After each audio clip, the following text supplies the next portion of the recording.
Halo guys, ketemu lagi bersama Hadi di Unbox Edik. Dan ini nih smartwatch terbaru dari Amazfit ya, yang kemarin di tanggal 25 Oktober baru aja di launching. Ini namanya Amazfit Active. Dan dia punya dua varian warna yang ada di tangan gua ini nih. Yang unyu-unyu ini warnanya petal pink dan satunya lagi adalah midnight black. Gue udah pakai smartwatch ini sekitar 1 mingguan, so di video kali ini gue mau sharing ke kalian pengalaman penggunaan gue selama kurang lebih ya 1 mingguan ya. Hal-hal yang merupakan kelebihan dan hal-hal yang merupakan kekurangan dari smartwatch ini. Kita mulai dulu dari kelebihannya ya. BTW untuk smartwatch ini di paket pembeliannya dapet jamnya, charging dock, dan juga buku panduan. Yang pertama gue mau bahas dari desainnya. Bentuknya kotak seperti seri-seri Amazfit Bip atau GTS. Materialnya yang gue tahu terbuat dari aluminium dan plastik, sehingga bobotnya juga enteng banget ya. Cuma 24 gram aja tanpa strap. Terdapat sebuah tombol di sebelah kanan bodi yang berfungsi untuk tombol power, masuk ke menu, dan back to home. Ukuran strapnya 20 mm, dan keseluruhan bodinya itu glossy ya. Yang terpenting dari sebuah smartwatch tentu aja layarnya ya. Bentuk layarnya keren ya, melengkung gitu dengan bezel yang simetris. Ukurannya 1,75 inch AMOLED, resolusinya 390 x 450 dengan PPI 341. Untuk layarnya udah cukup tajam banget ya menurut gua. Maksimum brightness-nya ada di 550 nits. Buat penggunaan di outdoor masih lumayan kebaca dengan baik. Karena layarnya ini AMOLED, so Amazfit Active ini juga punya fitur Always On Display. Nice! Model kacanya 2,5D dengan proteksi tempered glass dan anti fingerprint coating. Sekarang kita masuk ke bagian fiturnya.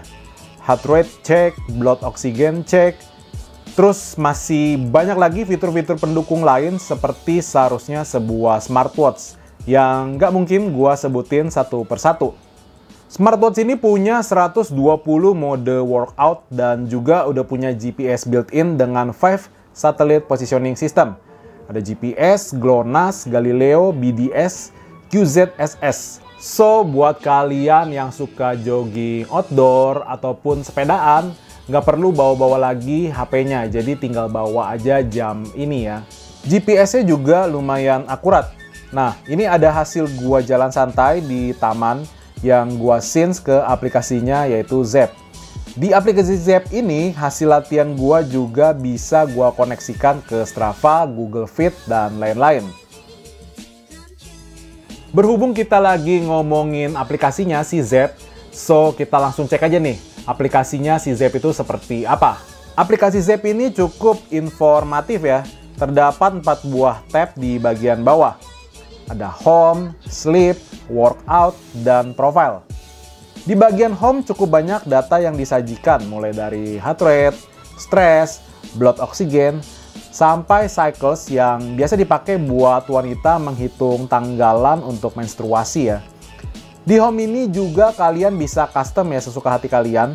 Kalau dirasa data yang disajikan terlalu banyak, ya tinggal diedit aja. Tab berikutnya ada Sleep Monitoring yang akan menampilkan data tidur kita kalau smartwatch ini kita pakai sambil tidur ya.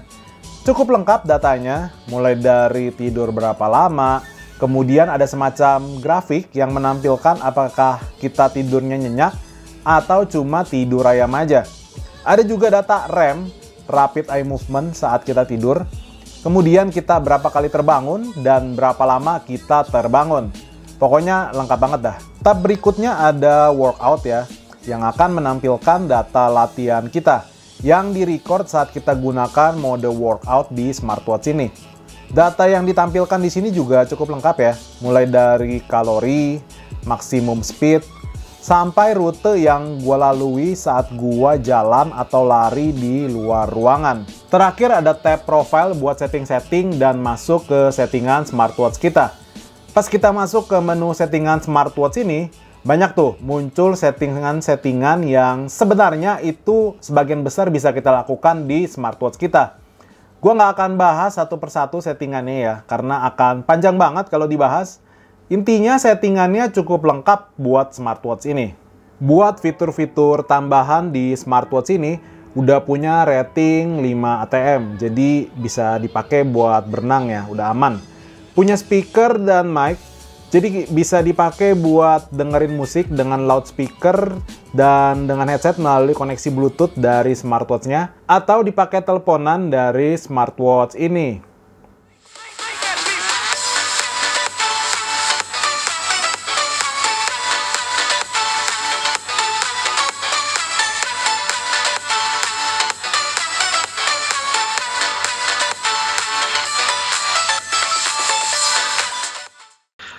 Tes ini percobaan angkat telepon dari Amazfit Active. Gimana kualitas suaranya? Apakah kedengaran dengan jelas? Silakan komen di kolom komentar di bawah. Bisa balas notifikasi dengan quick reply ataupun emoji. Notif yang masuk juga udah sync langsung ke HP ya. Jadi saat notif di HP udah kita buka atau kita hapus, otomatis notif di smartwatch juga ikutan hilang. Nah, itu tadi adalah kelebihan-kelebihannya. Tapi smartwatch ini juga punya kekurangan ya. Dan menurut gua nggak banyak sih ya, cuma ada 2 kekurangan dari smartwatch ini. Yang pertama dari tombol fisik yang cuma 1. Jadi kalau kita mau balik ke menu sebelumnya, di sini kita mesti melakukan swipe dari kiri ke kanan. Nah, ini kadang-kadang yang agak sulit ya. Entah karena layarnya yang kecil atau gesturnya emang yang kurang bagus ya di UI-nya. Jadi gue sering banget miss buat back ke menu sebelumnya.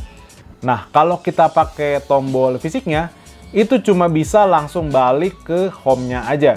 Yang kedua, ketidakadaannya auto brightness ya. Walaupun layarnya cukup terang ya AMOLED, tapi dengan ketidakadaannya auto brightness menurut gua cukup ngerepotin ya.